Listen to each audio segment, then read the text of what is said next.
So మనం కొన్ని పనులు చేస్తూ ఆపేసి వేరే పనుల్లోకి వెళ్ళినప్పుడు ఇక్కడ ఏదైతే ఆపేసామో వాటి గురించే ఎక్కువ ఆలోచిస్తూ ఉంటాం.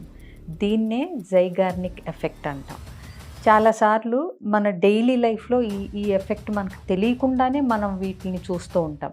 షాపింగ్కి వెళ్ళి గ్రాసరీస్ కొనేటప్పుడు ఇంటి దగ్గర మడత పెట్టాల్సిన బట్టలు కనిపిస్తూ ఉంటాయి.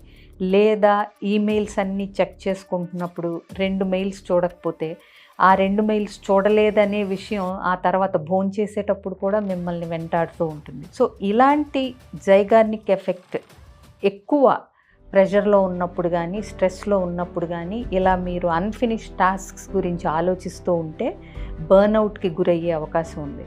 కాబట్టి ఎప్పటి పనులు అప్పుడు పూర్తి చేసుకుంటూ పెద్ద పెద్ద టాస్క్స్ ఉన్నప్పుడు వాటిల్ని break down into smaller things and do 1 by 1 so that you will finish the task without being నాగ్డ్ by them. కాబట్టి ఒక పెద్ద పనిని చిన్న చిన్న టాస్క్స్ కింద బ్రేకప్ చేసి వాటిని కంప్లీట్ చేస్తే ఈ జైగార్నిక్ ఎఫెక్ట్ నుంచి మీరు బయటపడవచ్చు.